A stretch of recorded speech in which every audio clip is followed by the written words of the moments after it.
Hey, how's it going, guys? It's a Crazy Dog. Wow, it's been a crazy couple of weeks, but good news for everybody that was able to watch my Magnachip video and get in on the ship. The stock jumped about 15% on Wednesday due to some new news that came out. If you haven't watched my first video yet, Magnachip is a small cap semiconductor company valued at about $700 million with about $270 million in the cash. This was a company that I said that today was undervalued compared to its peers by about 100% and also had about 1,000% gains to grow within the next 3 years due to the boom in OLED partially caused by 5G. The title of today's video is going to be 15% up, 200% more to go. Also the rare green stock in the sea of red. And so I'm going to be talking about Magnachip with the assumption that you guys have watched that video. If you haven't, please go back and take a look at it, but otherwise we'll get right into it. And so firstly, what's going on? Why did this stock jump by 15% on Wednesday? Well, it was reported by a Korean news outlet that Magnachip Semiconductor is up for sale. As you can see here, they talk about many foreign firms being interested in setting up meetings with local securities and accounting firms to ready due diligence, both US and Chinese companies. They wanted to do due diligence on the company's factories and buildings in Cheongju and Gumi.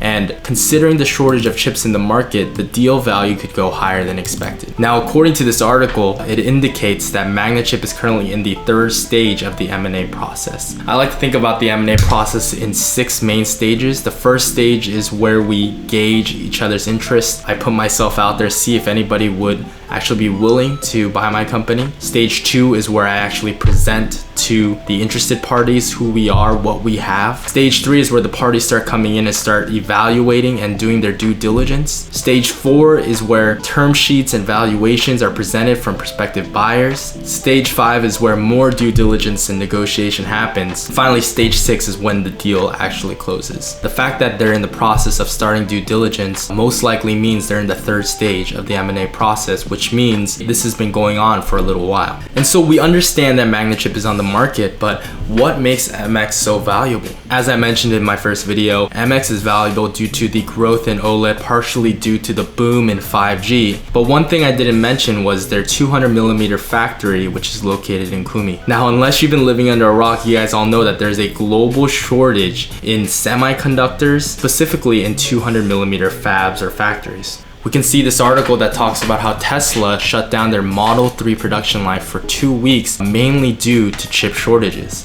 I mean, think about that. Tesla has one of the most demanded products in the market, but they're not able to produce because they're missing a lot of chips to put into the car. It doesn't end there. In addition, we see this article from Reuters which talks about the global semiconductor shortage. We see Bruce Kim talking about how demand is hot for used equipment for 200mm fabs, but we don't have enough of them to cope with the demand. He also talks about how you can't just go out in the open market and buy a used 200mm tool, never mind a 200mm fab. They're just not readily available. This is part of the reason why Biden signed his executive order calling for semiconductor supply chain review. Semiconductor factories have limited capacities as of right now, specifically in the 200mm fab, and it just so happens that Magnachip has a 200mm fab. Now, I just wanted to mention that the 200mm fab only represents a small portion of the bigger picture that is Magnachip, but what I do want to make clear is that the sudden demand in 200mm fabs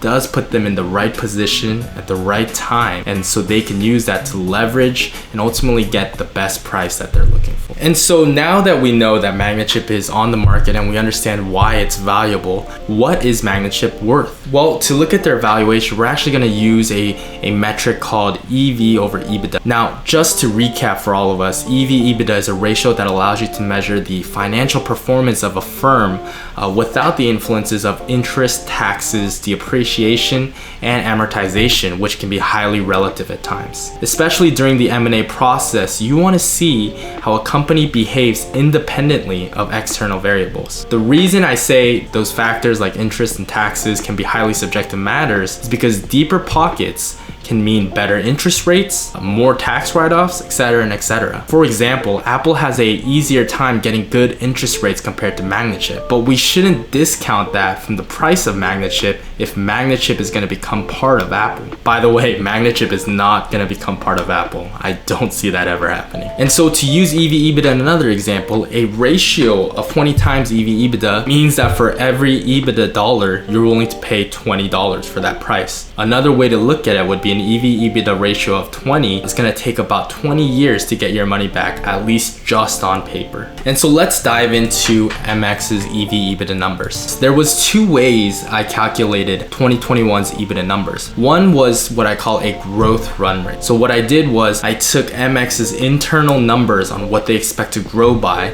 and applied that over the next 4 quarters, accounting for fluctuations within seasons. If we use the growth run rate, we expect that at the end of 2021, their EBITDA should be about $77.8 million.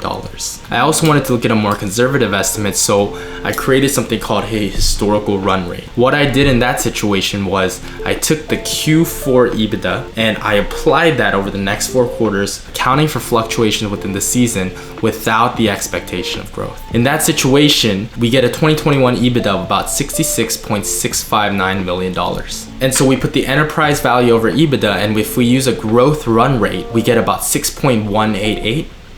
If we use a historical run rate, we get about 7.230. So ultimately what that means is that right now they're valued in a place where people are willing to pay 6 or 7 times one EBITDA dollar. So how does that EV/EBITDA number compare to some of their competitors as well as similar M&A valuations? Well, there's 3 main companies I wanted to look at. Number 1 was Synaptics. They're a similar integrated chip company within the market. They do a lot of work with Apple, and their EV/EBITDA was actually about 16.01. Xilinx is another semiconductor company in the industry, and they're in the process of being acquired by AMD. Their EV/EBITDA was around 30. And finally, we can look at another company like Himax, another display integrated chip company, and their EV/EBITDA is about 26.56. We average that all together and we see that the EV/EBITDA in the industry is about 24.19. And so how about if we look at some mergers and acquisitions that actually happened in 2020 in the semiconductor industry? Well, we can look at Xilinx, who was bought out by AMD.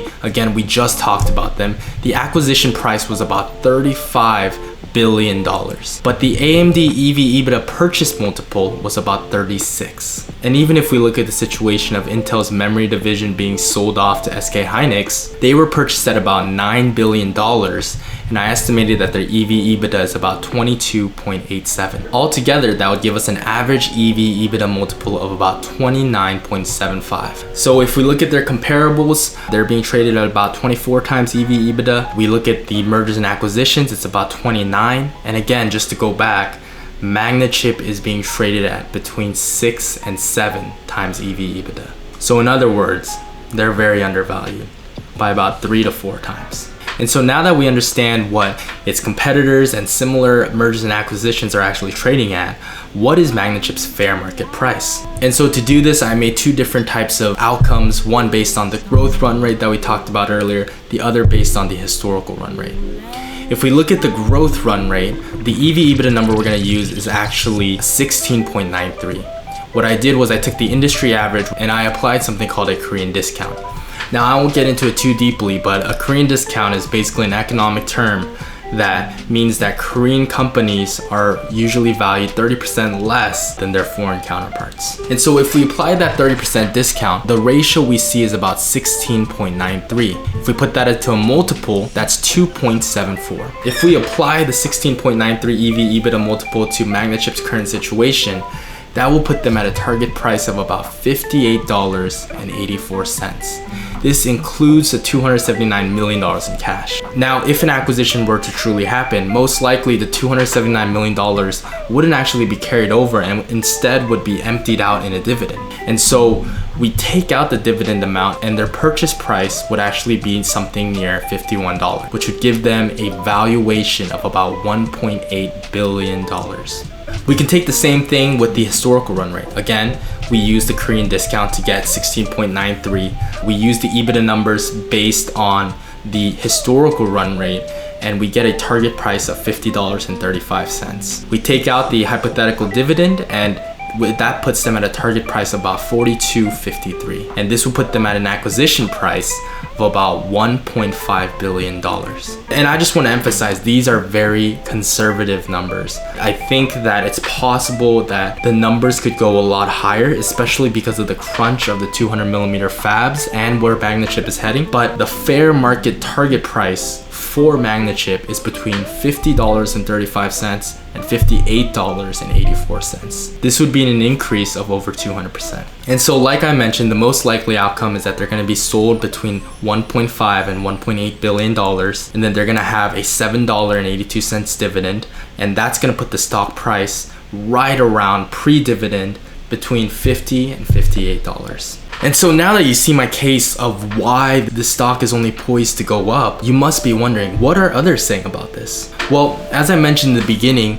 this was a stock that didn't receive a lot of attention. The daily average trading volume was around 500,000. But Mr. Gill, an analyst that works at Needham & Companies, and you'll see him a lot if you listen to a lot of their earnings calls, actually came out with a report that he thinks that the purchase price is going to be between $41 and $46. And again, if we go back to it, that's very similar to my post-dividend numbers, that is between $42 and $51. It's between about 5 and 6 percentage points. And so I was sitting down and thinking about, why is Gill's numbers a little bit different than mine? And my best answer was Gill probably used historical 2020 numbers, so the actual EBITDA in 2020, to calculate their current valuation. And that's not a bad idea, right? A lot of companies are based on their past performance, especially in the instance of an acquisition. But the issue is, and I mentioned this in my first video, Magnachip is about to take off thanks to the boom in OLED. And this is a guarantee, not just a speculation. OLED is happening. It's coming to the masses. And so if I were to take this as an example, this would be the equivalent of selling Tesla solely on historical performance. That wouldn't be a good valuation of the company, just because we all know that EV hasn't hit its full stride yet. And when it does, Tesla is going to stand right there to benefit. This is a similar situation that I see Magnachip in. And again, analysts aren't always right. I'm not always right. But just seeing this report gave me a lot of confidence that we're all kind of thinking in a similar direction. And so to kind of wrap this up, Magnachip is a hot company right now. They are selling water in the Sahara to people that haven't drinking water in months. The target price is at a minimum of $50 and $58, and currently it's trading at about $21. And what gives me a lot of confidence in this situation is, even if this acquisition was never going to happen, I really believe that their stock was going to jump up about 1,000% within 3 years. The revenue growth rate in the expanding OLED market already gave them that upside. What gave me even more confidence was that they were trading so cheaply that I knew that even in a tech sell-off like we see now, the bottom is not too far. It's not going to be more than 5 to 7% of where we were, just because they have underlying assets that justify their company's valuation. But it seems like this acquisition is happening, and if it does, again, like I said, the target price is between $50 and $58. And if you've been following this since they were trading at 18 and 19, which was when I first posted my video, that would be a gain of over 200%.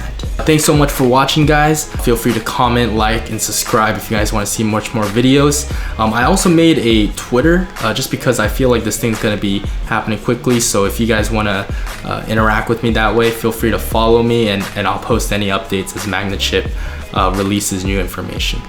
All right, guys, talk to you soon.